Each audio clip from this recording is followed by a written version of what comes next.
ইসরায়েলের উপর কয়েক ঘণ্টার মধ্যেই ইরান হামলা চালাতে পারে বলে জানিয়েছেন ইসরায়েলি সরকার ও দুই মার্কিন কর্মকর্তা। মঙ্গলবার ১ অক্টোবর ইসরায়েলি সামরিক বাহিনী জানিয়েছে, যুক্তরাষ্ট্র থেকে তারা এই হামলার প্রস্তুতি সম্পর্কে তথ্য পেয়েছে। মার্কিন সংবাদমাধ্যম নিউ ইয়র্ক টাইমস এই খবর জানিয়েছে। নাম প্রকাশ না করার শর্তে ৩ জন ইসরায়েলি কর্মকর্তা জানিয়েছেন, এই হামলায় ড্রোন ও ক্ষেপণাস্ত্র ব্যবহার হবে। এই মার্কিন কর্মকর্তা বলেন, এটি ব্যালিস্টিক এবং ক্ষেপণাস্ত্র হামলা হতে পারে। তবে আরেক কর্মকর্তা জানান, হামলার প্রকৃতি এখনও পরিষ্কার নয়। এর আগে একজন মার্কিন সামরিক কর্মকর্তা জানিয়েছেন, ইরান আগামী ১২ ঘণ্টার মধ্যে, বিশেষ করে রাতের বেলা, ইসরায়েলের উপর ব্যালিস্টিক ক্ষেপণাস্ত্র হামলা চালাতে পারে। তিনি জানান, ড্রোন ও ক্ষেপণাস্ত্র নিক্ষেপের সম্ভাবনা রয়েছে। এপ্রিল মাসে ইসরায়েলের ড্রোন ও ক্ষেপণাস্ত্র হামলা চালিয়েছে ইরান। ইসরায়েল ও দেশটির মিত্ররা সেই হামলায় প্রায় পুরোপুরি ব্যর্থ করেছিল। ইসরায়েলি সামরিক বাহিনী মুখপাত্র ডানিয়েল হাগারি বলেন, ইসরায়েল এখনও ইরাক থেকে কোনো আকাশ প্রতিরক্ষার হুমকির চিহ্ন করেনি, তবে আমাদের আকাশ প্রতিরক্ষা এবং যুদ্ধ বিমানগুলো যে কোনো হামলার মোকাবেলার প্রস্তুত রয়েছে। তিনি আরও বলেন, ইরান থেকে আক্রমণে হলে পরিণতি মারাত্মক হবে। এর বেশ কিছু বলছি না। এই ধরনের হামলা ইরান ও ইসরায়েলের মধ্যে পূর্ণমাত্রার যুদ্ধের ঝুঁকি বহুগুণ বাড়িয়ে তুলবে। ইতিমধ্যে মধ্যপ্রাচ্যের বিভিন্ন অঞ্চলে ছায়াযুদ্ধের মধ্য দিয়ে দুই দেশের সংঘাত চলছে। ইরান ১ দশকেরও বেশি সময় ধরে ইসরায়েলের ধ্বংস কামনা করছে।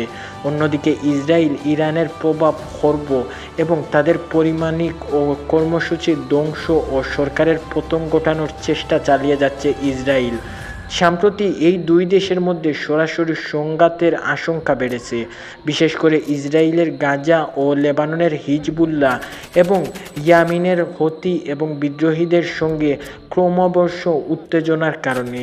এই উত্তেজনা আরও বাড়তে যাবে ইসরায়েল গত মাসে হিজবুল্লাহর নেতা হাসান নাসরাল্লাহকে হত্যা করে এবং দক্ষিণ লেবাননের হিজবুল্লাহর শক্ত ঘাঁটিতে সামরিক অভিযান চালায়।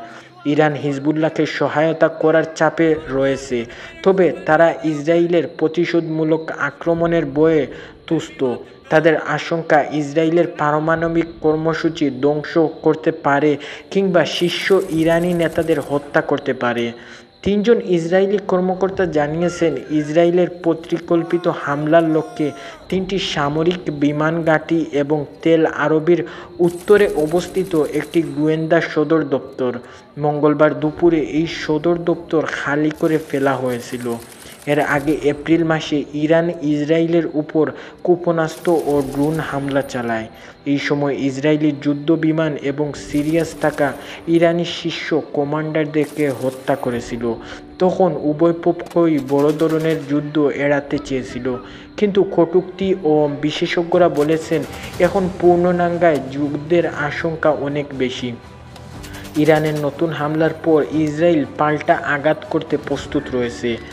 যুক্তরাষ্ট্রের নেতৃত্বে ইসরায়েল মিত্ররা এপ্রিলের হামলায় ক্ষেপণাস্ত্র ও ড্রোন প্রতিহত করতে সহায়তা করছিল, ফলে ইসরায়েলের অবকাঠামোর সীমিত ক্ষতি হয়েছিল। মধ্যপ্রাচ্যের বেড়েছে মার্কিন যুদ্ধ বিমান এবং যুক্তরাষ্ট্রের সেন্ট মার্টিন জানিয়েছেন, মধ্যপ্রাচ্যের অতিরিক্ত 3টি যুদ্ধ বিমান এবং স্কোয়াড্রনের মাধ্যমে একটি ইতিমধ্যে পৌঁছে গেছে। পেন্টাগন সোমবার জানিয়েছেন যে তারা বিমানগুলো নতুন করে মোতায়েন করেছে। আগে থেকেই সেখানে থাকা যুদ্ধ বিমান বাইরের সঙ্গে যোগাযোগ দেবে।